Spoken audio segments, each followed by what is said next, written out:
আসসালামু আলাইকুম।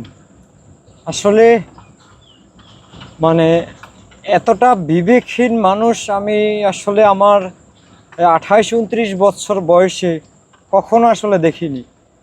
অনেক অসহায় মানুষ নিয়ে কাজ করেছি, কিন্তু এরকম পরিবার আদৌ খুঁজে পাইনি। তো এখন দেখতে পাচ্ছেন যে ইসরাফিলের লাশ নিয়ে আমরা ঘুরতেছি। বিষয়টা হলো যে আসছিলাম ইসরাফিলের নানা বাড়িতে দাফন দেওয়ার জন্য। তো আমাকে দেখিয়ে দিচ্ছে একটা ডোবার মতো জায়গা, ওইখানে দাফন দাও। ওখানে এখনই পানি আছে, কবর খুঁজতে গেলে পানির মধ্যে দাফন দিতে হবে। ঠিক আছে। তো এরপরে বিষয়টা হইলো যে মানে আমি বলছি যে এখানে দাফন দিব না, অন্য কোনো জায়গায়। তো ইসরাফিলের স্বাস্থ্য নানারা বলতেছে যে বাড়ির মধ্যে দাফন দিব। তো তার আপন নানা বলতেছে যে না, আগে বাইরে ট্রাই করি। ঠিক আছে, তাদের নাকি বাড়ির মধ্যে জায়গা নেই। যাই হোক, আমি বাড়ির মধ্যে আসলে যাইনি। তো এরপরে তারা বিষয়টা করছে যে মানে তাদের যে নাতি মারা গেছে সেই জিনিসটা তাদের মধ্যে না দেখে তাদের মধ্যে দেখেছি কবর দেওয়া নিয়ে 3.5 হাত জায়গা। একটা বাচ্চার 3.5 হাত জায়গা লাগে না, সেই বাচ্চাটার জায়গা নিয়ে মৃত্যুর পরে কান্না করার পরিবর্তে তারা জায়গা নিয়ে কান্না করতেছে। এমন একটা অবস্থা। তো মানে আমাদের বরিশাল বাকি অন্যান্য এলাকায় আমি দেখছি পারিবারিক প্রত্যেকটা পরিবারে কবরস্থান আছে। যাই হোক, এদিকে এরকম আমি দেখি নাই। কিন্তু মসজিদের ওইখানে যে কিছু কবর আছে, সেই কবরের ওই জায়গায়ও এলাকাবাসী আলোচনা করতেছে, দাফন দিতে দিবে না এরকম একটা আলোচনা করতেছে। আবার যখন আমি একটু চাইতে গেছি, তখন চাইতে যাওয়ার আগে একজন আবার মুরব্বী বলছে, আর একটা জায়গায় গেছি তখন আবার এক মুরব্বী বলছে যে কবরের মধ্যে কবর দাও। তো এরকম একটা ল্যাঙ্গুয়েজ ইউজ করছে। পরে আমি চাইতে গেছি, চাইতে যাওয়ার পরে তারা দাফনের জায়গা দিতে রাজি হয়েছে। তো আমি বললাম যে আমি শাকিল যদি এই ইসরাফিলের জন্য 9 লাখ টাকা যদি চিকিৎসার জন্য যদি তুলে দিতে পারি আমার আশেপাশের মানুষের থেকে, তাহলে আমি ওর জন্য জায়গা কিনে ওরে দাফন দেওয়ার ক্ষমতা রাখি। জায়গা কিনে দাফন দেওয়ার, ওরে কবর দেওয়ার আমার সামর্থ্য আছে। তো আমি এই ঠেলাঠেলির মধ্যে আপনাদের দাফন দিব না। আমি যদি বলি ওর বাবা মা যদি রাজি হয় অন্য জায়গায় দাফন দিতে, অন্য মানুষের পারিবারিক কবরস্থানে, আমি টাকা তুলছি না 9 লাখ, আমি নোয়াখালীর মধ্যে দিয়ে 900 পরিবারের পারিবারিক কবরস্থানে ইসরাফিলের কবর দেওয়ার জায়গাটা দিতে পারবো।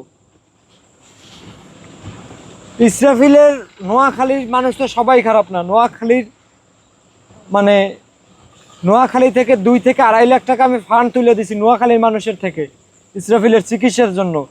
তো তারা কি, যেই মানুষগুলা কান্না করছে নোয়াখালীর ইসরাফিলের ভিডিও দেখে টাকা দিছে, সেই মানুষগুলা কি তার পরিবারে একটু জায়গা দিবে না? আত্মীয় স্বজনের চোখে পানি দেখি নাই, কিন্তু যেই মানুষগুলা টাকা দিছে তাদের চোখে তো পানি দেখছি। তো আমার বিশ্বাস যে তারা, তাদের কাছে বললে তারা একটু জায়গার ব্যবস্থা করে দিত। মনুষ্যত্ব কতটা হারিয়ে গেলে আসলে এমন কাজ তারা করে। আমি আসলে ভেবে কুল পাই না যে পানির পানির মধ্যে, জমির মধ্যে, ধানের জমির মধ্যে আসলে দাফন দিতে কিভাবে বলে। আর বাসার সামনে একটা মসজিদ, সেইখানে মাদ্রাসা, সেইখানে কবরস্থান আছে, সেখানে দাফন দিতে কেউ রাজি না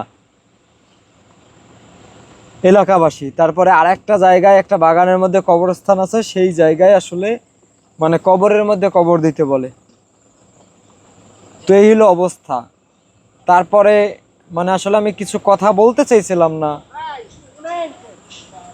ওই যে ভিতরে আমি আসলে কথা বলতে চাইছিলাম না, তাদের পরিবারে কথা বলার আমার রাইট নাই। কিন্তু তারা আমারে যখন বলছে, আমি একটু পানি খাইছিলাম, সাদা পানি, বলছে চা খান। তো আমি বলছি যে চা খাবো না।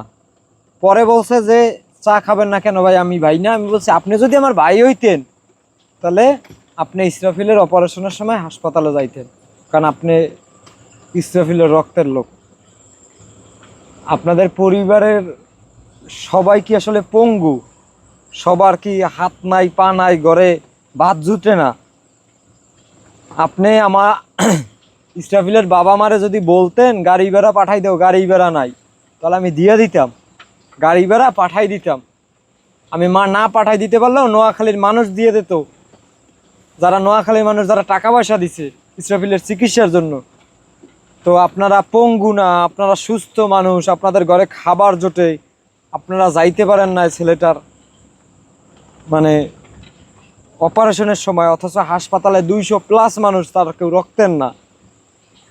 আপনাদের এত ইসরাফিলের এই 3.5 হাত জায়গা নিয়ে এত ঝামেলা করার দরকার নাই। আপনারা লাশটা দিয়ে দেন, আমি আমার দেশের বাড়ি পিরোজপুরে নিয়ে যাই। অন্যথায় আমি নোয়াখালীর যদি কোনো জায়গায় দাফন দিতে পারি জমি কিনা সেইখানে দিয়ে যাই, অথবা এই যে যারা ডোনেশন পাঠাইছে নোয়াখালীর অনেক বিদেশির সাথে আমার সম্পর্ক আছে, নোয়াখালীর অনেক স্বেচ্ছাসেবীদের সাথে সম্পর্ক আছে, তাদের বাসায় তাদের পারিবারিক কবরস্থানে আমি দাফন দিয়ে যাই। তো এই হলো অবস্থা। মানে চিন্তা করেন একবার, কতটা বিবেক শূন্য মানুষ, বিবেক শূন্য স্বার্থপর মানুষ, মানে নিজ স্বার্থটা বুঝে। তো এখন আমরা লাশ নিয়ে ঘুরতেছি, মানে এতক্ষণে দাফন হয়ে যাওয়ার কথা। তো এরপরে আমি আরেকটা কথা বলছি যে এরপরে কি জানি বললাম, মানে তাদের সাথে আমার তর্কাতর্কি হয়েছে এক পর্যায়ে, যে ও লাশ দেখতে আইছিল, আমি লাশটা নিয়ে যখন ঘুরাবো, যে লাশের গাড়ি ঘুরান, আমি অন্য জায়গায় নিয়ে যাব, এখানে আমি দাফন দিব না। ঠিক আছে, তো এখন কথা হলো লাশ দেখতে আইছে, লাশ দেখতে দেওয়া হয় নাই, বলছিল যে লাশটা একটু দেখে। আমি বলছি লাশ দেখার দরকার নাই, লাশ দেখে কি হবে, সুস্থ মানুষটারে যখন বাইসে ছিল, যখন অপারেশনের তারিখ পড়ছে, জানছেন আপনারা, জানেন না এমন না, আপনারা যেহেতু যাইতে পারেন না হাসপাতালে, 14-15 দিন হাসপাতালে ভর্তি ছেলেটা, আপনারা যাইতে পারেন না, কেউ একজন রক্তের মানুষ, পাড়া প্রতিবেশী, তো আপনাদের লাশ দেখার দরকার নাই। আমি এই লাশ দেখাবো না, আমি এই লাশ নিয়ে যাব, যেখানে দাফন দেই ওইখানের মানুষটা দেখাবো। তো এই হলো অবস্থা। মানে আমাদের সমাজে উন্নয়ন আর উন্নয়ন, কিন্তু মনসত্ব, বিবেকবোধ, এটার উন্নয়ন আজকেও হয়নি, আগামীতেও হবে কিনা আমরা জানি না। আমরা যদি আমাদের আত্মীয় স্বজন প্রতিবেশীর সাথে এই আচরণ করি, আমরা মা দিবস আসলে, বাবা দিবস আসলে তারা হয়ে যায় পৃথিবীর সব থেকে মানে ভালো বাবা, ভালো মা। তো এই হইল আমাদের সমাজের বাবা এবং মাদের ব্যবহার। একটা বাচ্চার জন্য মানে তারা মাটি দেওয়ার জায়গাটুকু দিতে পারে নাই।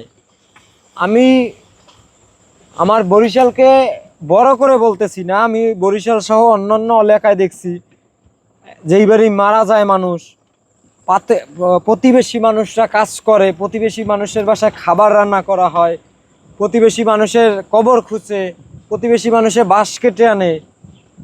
এই এলাকায় এই কোনো ব্যবস্থা আমি দেখি না যে দাফনের কাপড় করা, মানে কবর দেওয়ার তাদের যদি ইচ্ছা থাকতো দাফনের কাপড়টা এনে রাখতো, তারা বাঁশ টাস কেটে রেডি করে রাখতো।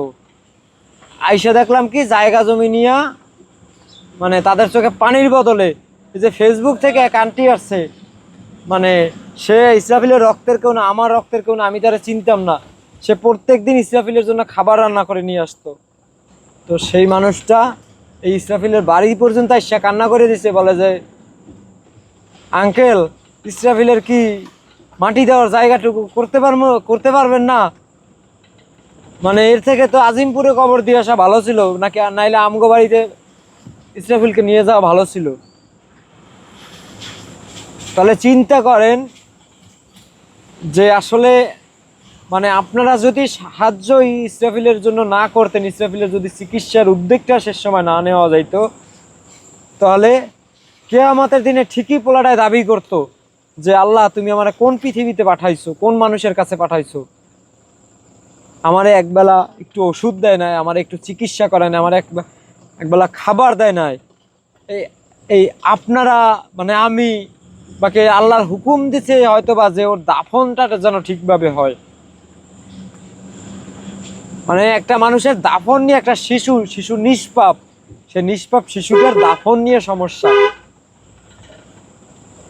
আমাদের বিবেক বুদ্ধির উন্নয়ন প্রয়োজন, বাংলাদেশের উন্নয়নের থেকে মানে মনসত্ত্বর মানুষের উন্নয়ন প্রয়োজন।